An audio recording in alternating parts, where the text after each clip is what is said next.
Good morning, beloveds. So the weather manifested sort of and didn't. Apparently, we have a low coming out of the Gulf that is keeping it just north of us. So we did get some rain yesterday, and apparently we'll get some rain tonight, but it may not rain during the day. So, but then again, they could be wrong. Gotta love the weathermen. So, all right. But it is April 6th. Our title is In All the Works of Thy Hands. Our author is Mary L. Kupferle, and it was published in Aspire in July of 1954, which this is used with permission of the Divine Science Federation International. So she must be a divine science, which if you don't know, it was in divine science that Ernest Holmes was ordained before he created his own organization. So we have ancestors in common. All right. In all of the works of thy hands.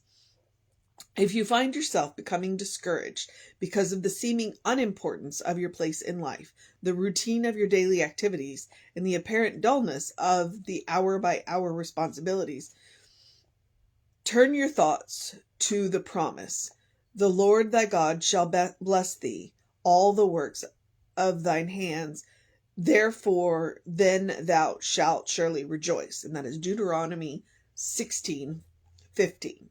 As you begin your task this day, take with you the words, God is blessing me in all the works of my hands, and I am altogether joyful. Remember that everything you do today is vitally important to God, since you, God's beloved child, are vitally important to God. Remember that in the Spirit's sight, deeds and works are neither large nor small, and that it looks as lovingly and joyfully upon the humblest, quietest service as upon the most glorious and outstanding feat or attainment. Ooh, okay.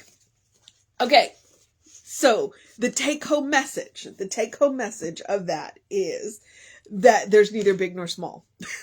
There's neither big nor small in everything. So the little things that we do are just as important as the big things that we do. And I know that because I say that when I talk about the loving, kind, and compassionate. Or no.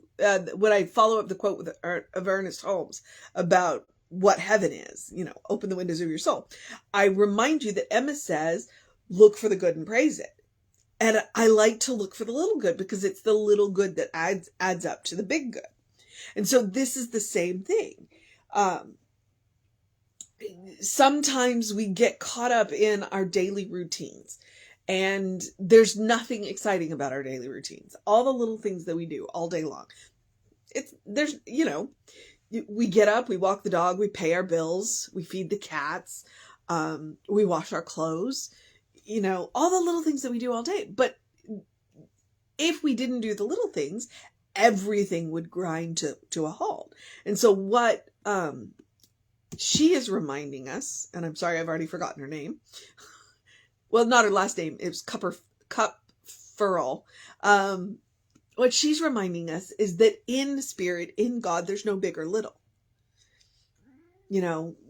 So while in our world, we have all these flashy celebrities who we might overblow their importance in our world, but really, honestly, it's all the little stuff that we do all day long that's really important. It's what keeps the wheels of society grinding. It's like when you look at, because I was thinking about this the other day, when you look at the government,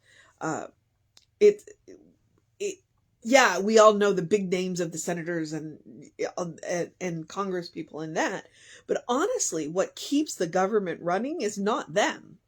It's all of the nameless and faceless, because we don't know their names and faces, but the people who do all the little things that keep, the government running.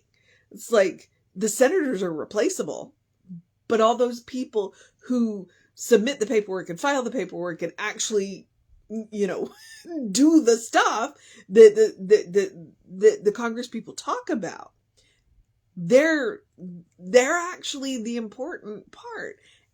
And I called them nameless and faceless, you know, because we don't know their names. We don't know their faces, and we don't know the small but vitally important jobs that they do. And it's the same thing, you know, when it comes to, if you looked at your food production, especially like if you go to a restaurant, you know, all of the little steps that took to get that plate to your table, from the farmer who planted the seeds and harvested it, to, you know, to the people who brought it to market, to the people who went to market to buy it, to the people in the kitchen that prepared it, to the server that brings it to you. There is no big or little in spirit. All of the jobs are vitally important. And so sometimes when we get caught up in our routine and we think, you know, nobody even knows that I exist, you're still vitally important. You're still vitally important. You know, you are that one, you are spirit having an experience that spirit couldn't have without you. Now, that being said, if you are not having the best experience, the good news is the spirit doesn't want you to have a miserable experience. Spirit wants you to have a good experience. So you can change your mind and have a different experience. But you are important. You are important.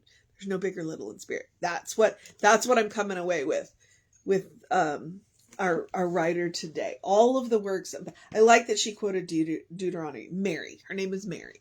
I have an Aunt Mary. Maybe that's why her name. The Lord thy God shall bless thee in all the works of thine hands. Therefore, then thou shalt surely rejoice. And so her suggestion is, God is blessing me in all of the work of my hands, and I am altogether joyful. That's your mission today. To recognize the blessing in all that you get to do. To recognize the blessing in all that you get to do. You know, all of the little things that we do all day long that make our life better. Remember that God blesses it all. The big and the small. Because God doesn't know big and small. You are just as important as, you know, all the big names. Absolutely. Absolutely. God is having an experience through you that God couldn't have any other way. And if that experience isn't what you'd like, you are welcome to change it. God doesn't want you to be unhappy. So that's your mission today. All right.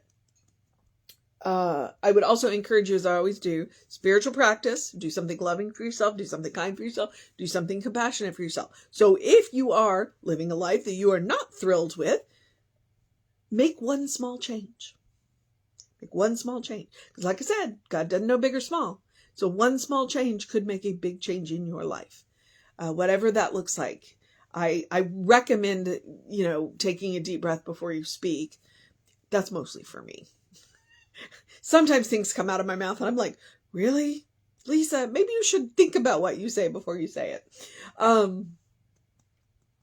But that's also the strength of what I do, because I can open my mouth and trust that what comes out of my mouth is good. But, you know, I have a little bit of a temper. That's when I need to take the deep breath. And anybody who's laughing about the little bit of a temper, yeah, I know. You know me. But,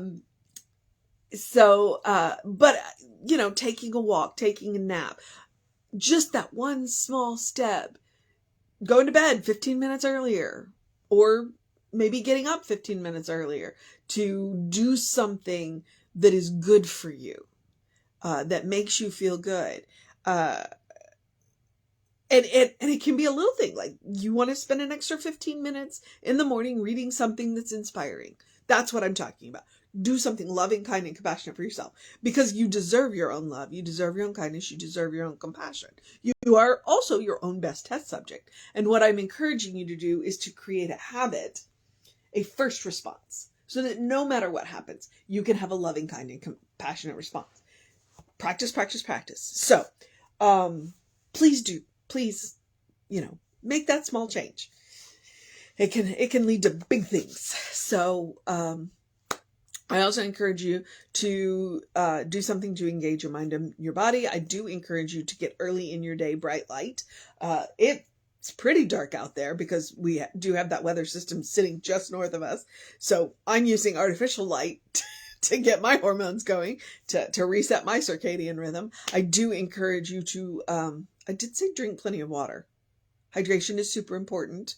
And I may not have those 3 suggestions. And then this is my Ernest Holmes quote. Open the windows of your soul. Allow the breath of heaven to remind you that you do live in heaven right here, right now. It's all around you all the time. So when I say that quote, what I'm reminding you is exactly what Mary said today. It's like, okay, you know what? Open the windows of your soul. Allow yourself to be reminded that God blesses everything that we do. We always have the right and the responsibility and the ability to plug into that infinite source of good, of love, of kindness, of compassion, of joy, all of that. So when I talk about the spiritual practice of doing something loving for yourself, I'm also reminding you that God does want us to be happy, to make room for joy, to remember that our life is a special occasion, and to not save the good stuff. Which is why I remind you when I talk about opening the windows of your soul, and that's amorphous. It's like, what does that even mean? It means read interesting things, sacred things and interesting things that stimulate your mind and your heart. Listen to music that stimulates your mind and your heart. Watch videos that stimulate your mind and your heart. And